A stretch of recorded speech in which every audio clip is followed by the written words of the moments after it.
تو صاحب چائنا اور انڈیا کا معاملہ کافی گھمبیر ہوتا جا رہا ہے اور انڈیا مسلسل مار کھا رہا ہے اور چائنا جو ہے وہ مار پیٹ رہا ہے اور جانی اور مالی نقصان بھی ہو رہا ہے اور نریندر مودی صاحب جو ہیں بدستور جھوٹ بول رہے ہیں. چائنا اپنی پیش قدمی جاری رکھے ہوئے ہے. پہلے وادی گلوان کی طرف تھا, مشرقی لداخ کی طرف تھا, اب انہوں نے پینگونگ لیک کی طرف بھی کل پرسوں ٹھکائی کی ہے بھارتی فوجیوں کی اور 2 مذاکرات کے دور ہو چکے ہیں. دونوں مذاکرات میں نتیجہ رہا 0. یہ ہے جناب انڈیا ٹوڈے کی رپورٹ. لداخ کے بعد چین کی دولت بیگ ایریا میں پیش قدمی, اور یہ پیش قدمی عین اس وقت ہوئی جب لیفٹیننٹ جنرل ہریندر سنگھ اور گئے ہوئے تھے اپنے چائنیز کاؤنٹر پارٹ سے ملنے میجر جنرل لن سے اور 11 گھنٹے طویل مذاکرات ہوئے اور وہ مذاکرات ناکام رہے اور چائنا نے صاف جواب دیا اور اس وقت چائنیز آرمی جو ہے وہ دولت بیگ ایریا میں انڈین آرمی کو ذرا سبق سکھا رہی تھی. لداخ میں حقیقی کنٹرول لائن پر پینگونگ سو اور گلوان وادی میں پنجے گاڑنے کے بعد چین نے دولت بیگ ایریا میں بھی بھارتی فوج کا گشت روک دیا. یہ رکاوٹ پیٹرولنگ پوائنٹ 10 اور 13 پر ڈالی گئی ہے. اعلیٰ ترین, اور یہ ہندوستان ٹائم انڈیا ٹوڈے بتا رہا ہے جی, ہم نہیں بتا رہے, یہ ISI کی رپورٹ نہیں ہے, یہ انٹیلیجنس بیورو پاکستان کی رپورٹ نہیں ہے. اعلیٰ ترین ذرائع کے مطابق چین کا مقصد واضح ہوتا جا رہا ہے کہ وہ قراقرم پاس کے قریب علاقے پر قابض ہونا چاہتا ہے تاکہ شہر قراقرم کے حوالے سے اپنا اثر و رسوخ بڑھا سکے جو پاکستان کی طرف جاتی ہے اور بھارتی علاقے کے اوپر سے شینزن خطے کے ذریعے چین کو یورپی ممالک سے ملاتی ہے. یہ جو گریٹر پلان بنایا تھا انڈیا اور اس کے ہواریوں نے جو اب دوڑ گئے ہیں, یہ اس کو انڈو کیا جا رہا ہے چائنا کی طرف سے. چین دولت بیگ سیکٹر میں پیٹرولنگ پوائنٹ 10 اور 13 پر اس لیے بھارتی فوج کا گشت روکنا چاہتا ہے کیونکہ یہ علاقے گلوان وادی اور بھارتی فوج کے اڈے سے جڑے ہوئے ہیں. چین نے حقیقی کنٹرول لائن کی طرف بھاری فوجی گاڑیوں اور توپ خانے کی تیز ترین ترسیل کے لیے روڈ انفراسٹرکچر کا استعمال کیا اور بھارتی علاقے کے قریب عقبی مقامات پر سخوئی 30 طیارے تعینات کر دیے ہیں جو باقاعدہ حملہ کرنے کی پوزیشن میں ہیں.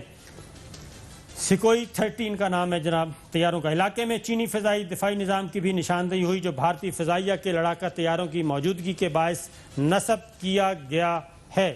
یہ انڈیا ٹوڈے. اور اب ذرا ونگ کمانڈر بخشی صاحب کے جذبات اپنی جگہ, لیکن ونگ کمانڈر بخشی صاحب اگر انڈین ایئر فورس کے پاس کوئی اتنی طاقت ہوتی اور اتنی وہ کیا کہنا چاہیے کیپیبلٹی ہوتی, اہلیت ہوتی, تو 27 فروری کا جواب تو ضرور دیا جاتا جس دن 2 طیارے پاکستان فضائیہ نے مار گرائے تھے. تو اصل میں جھوٹ بولا جا رہا ہے, ان کے پاس نہ اہلیت ہے نہ ہمت ہے. اور جی چوہے صاحب.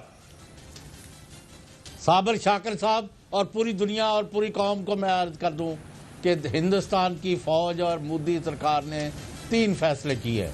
نمبر 1, کسی قیمت پر عوامی جمہوریہ چین اور پیپلز لبریشن آرمی کے خلاف وہ جنگ کرنے کی کوئی صلاحیت استعمال نہیں کرنی. نو وار ود چائنا. امریکہ پوری دنیا بھی ان کو کہہ دے پہ جو بچو پیچھے ہیں تھوڑے, وہ کہتے جی لالا جڑا ہے نا وہ نہیں جے لڑدا, چین نہ نہیں لڑدا. نمبر 1.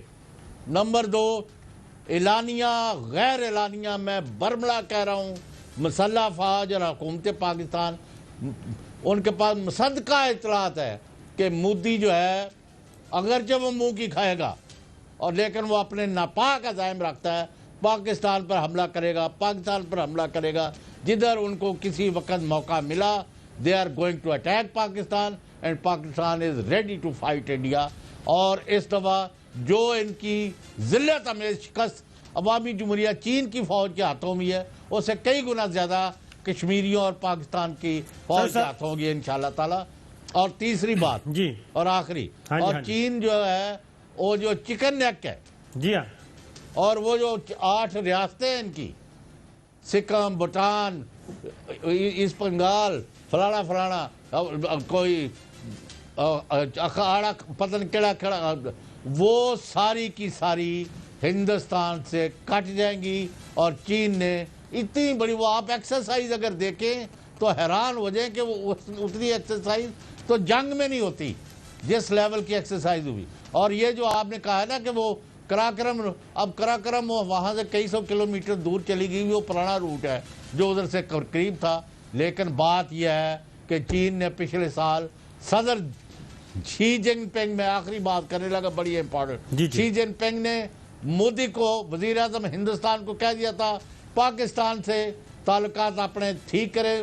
چین پاکستان اور ہندوستان کو اکٹھا ہونا چاہیے اور کشمیر کو، پاکستان اور کشمیریوں کے ساتھ مل کو مسئلے کو حل کرو.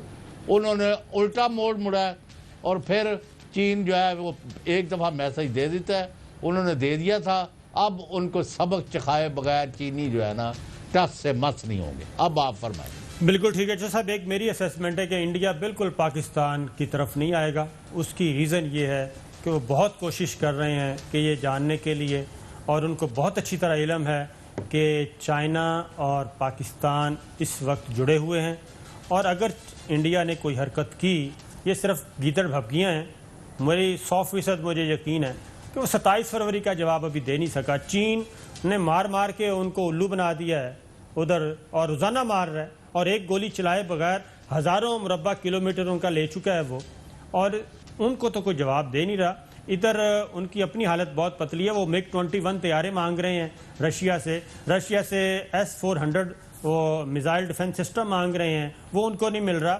اس لیے ان میں اتنی سخت نہیں ہے، بلکہ میں تو یہ کہوں گا کہ کشمیری جو ہیں وہ باقاعدہ طور پہ انتظار کر رہے ہیں کہ جناب کوئی آئے تو اس کے بعد مقبوضہ وادی میں بہت بڑا، تاریخ کا بڑا سرنڈر، وہ کہتے ہیں 8 لاکھ فوج سرنڈر کرے گی اگر مقبوضہ کشمیر میں کوئی باہر سے آتا ہے. تو یہ ہے ان کی اس وقت جوش اور جذبہ. چین، آپ کا خیال ہے چین اندر نہیں آ گیا؟ وہ لداخ کا ہے، کشمیر کا حصہ ہے. جی بالکل، لداخ تک پہنچ. جب بھی جموں کشمیر کی بات ہوتی ہے، لداخ جو ہے is considered part of occupied Kashmir. یس ایسا ہی.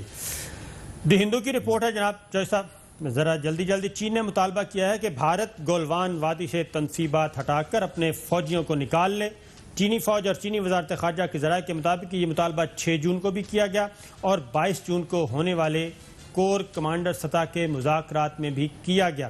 اور چینی وزارت خارجہ کے ترجمان یولی جیان نے کہا کہ یہ بھارت تھا جس نے 2 طرفہ معاہدے کی خلاف ورزی کی. بھارت پہلے گولوان وادی سے اپنے فوجی نکالنے پر رضامند ہوا اور اس نے ایسا کیا، اور چین کی درخواست پر بھارت نے تنصیبات بھی ختم کر دی ہیں. 4 شرائط یہ مان چکا ہے اور اس پہ عمل درآمد کر کے گیا تھا دوبارہ. اور اس وقت بریک پہ جانا ہے، بریک پہ آتے ہیں تو اسی کو کنٹینیو کریں.